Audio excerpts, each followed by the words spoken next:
Hi Year 11. Today's video relates to exercise 14D in combinatorics, and it looks at ordered selections with identical elements.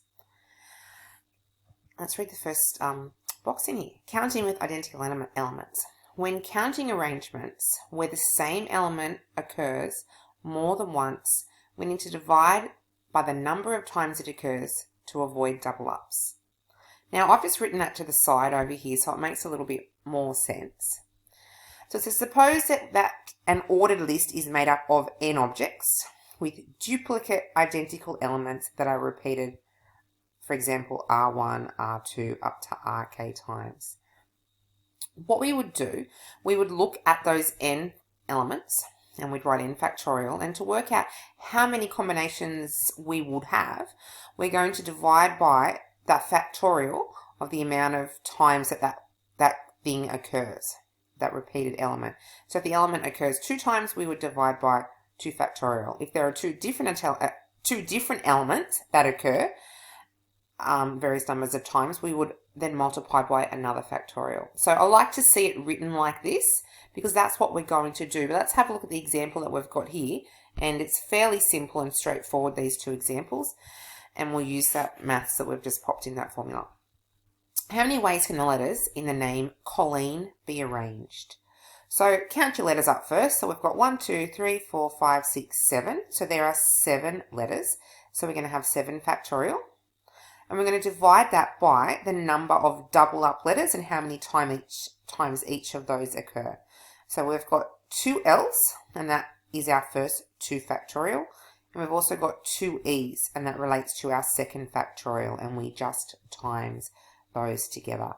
So if you pop that in your calculator, you can either do it bit by bit like I've done, but preferably you can just pop it straight in and just use your fraction button. You should end up with 1260 if I've done that correctly. So let's just go 7 factorial over 2 factorial times 2 factorial. And I end up with, if I can just scroll my calculator up there a little bit further for us, there we go, 1260. So fairly straightforward, that one. The second one, we've just got a different name. We have a surname in there. So how many ways can the letters of the name Colleen Wharton be arranged? So we had 7 in Colleen, 8, 9, 10, 11, 12, 13. So we've got 13 letters. You just need to be careful, and when you're counting up your double ups, we don't have any double C's. Our O's, we have 3, hence our 3 factorial. L's, we've got 2, our 2 factorial. E's, 2, so 2 factorial.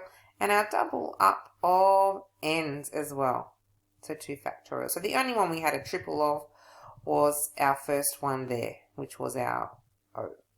So we're popping that straight into our calculator like before. We've got 129,729,600 possible arrangements. So it's a fair wad of arrangements there. Now, those are fairly straightforward.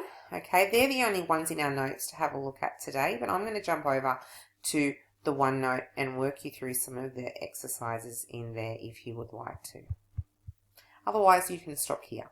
I thought I'd just jump over to the OneNote and work us through question 9 in there. But before I did that, I just wanted to let you know that something that's probably quite obvious, but if we had an n-letter word that consisted of r y's and therefore n minus r n's, so our total was n, so we've only got 2 different letters in there, then what we could do to look at our possible distinct words would be write it as n factorial over r factorial and n minus r factorial.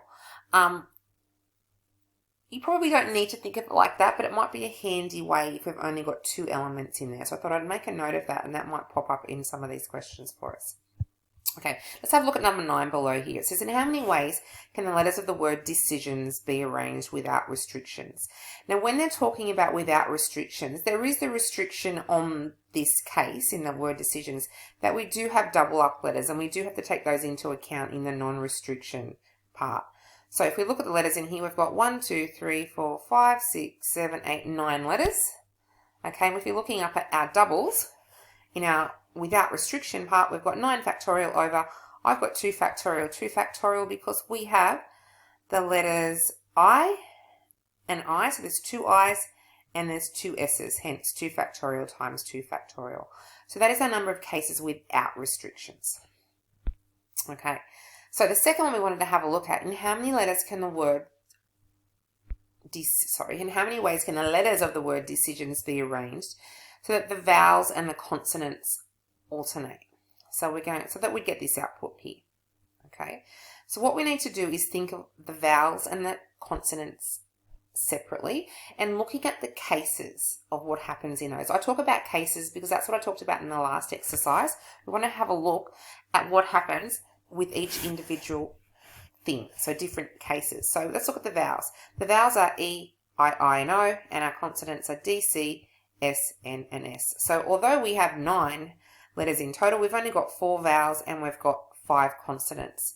So if we have a look at how our vowels can be arranged, and then we have a look at how our consonants be arranged, and then we multiply those together, that's going to get us an answer for this, because the question is saying so that the vowels and the consonants alternate. So if our vowels are arranged, the vowels can only take every second spot, of which there are 4 different vowels, but we do have the I's doubling up. So we'd have 4 factorial on 2 factorial, which works out to be 12.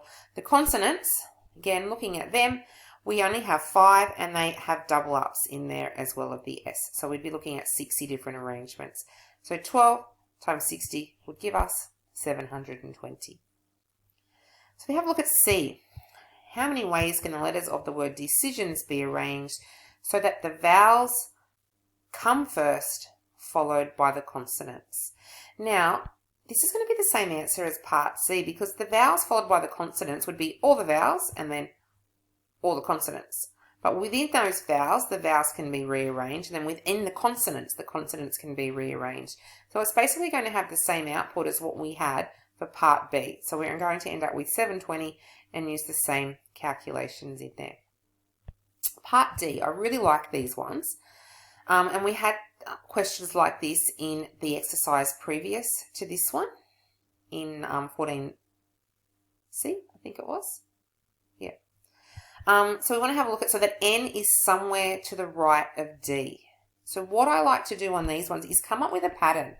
So if N is somewhere to the right of D, then we can have a look at where D can be, and we'll have a look at the different cases of D and form ourselves a little pattern that we can use.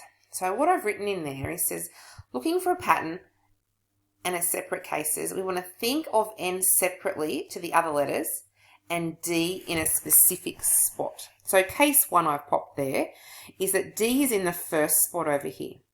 So if D is in the first spot, and there were 10 spots all up, because if you have a look at our question, we had the word decision, there were 9 spots all up. If D is in that spot there, then N has 8 different spots to choose from. So if D is here, N is going to pick one of those other 8 spots. And then we've used 2 of those 9 spots up. So for the other letters, there's 7 factorial on 2 factorial ways. So we've got 7 factorial because we've used up our D, which was our 9th letter. We've used up our N, which was our 8th letter. There are only 7 left. And we've still got double ups of the letters that we had before, which would be the I and the S. Now that was case 1. We think of that happening, and then we can think of the second case. So this would be this case 1 or case 2 or case 3. So the ors mean we would add them together. So we'd need to add every case up. So case 2 would be that D is in the second spot. If D is in the second spot and N has to be to the right of D, the N has only 7 spots to choose from.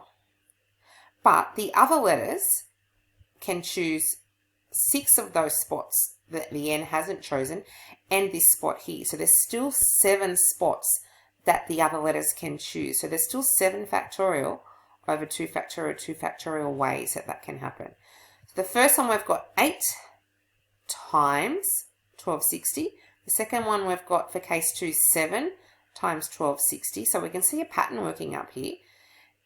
If D is in the third spot, we're going to have 6 times 1260. And we're going to work down all those cases until we have the final case, which I haven't drawn in there, but D would be in the 8th spot, in which case N would be in the 9th spot. So if D is in the 8th spot, N has only one spot to choose. It has to be to the right of D, so it's in that last spot. And then the other letters still have 7 spots to choose because they get to choose the 7 spots before the D. And so there'd be 7 factorial and 2 factorial, 2 factorial ways as well.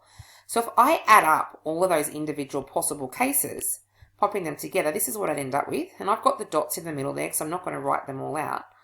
But I'd end up with factorising out 1260. I'd end up with 8 plus 7 all the way down, adding my terms up to 1.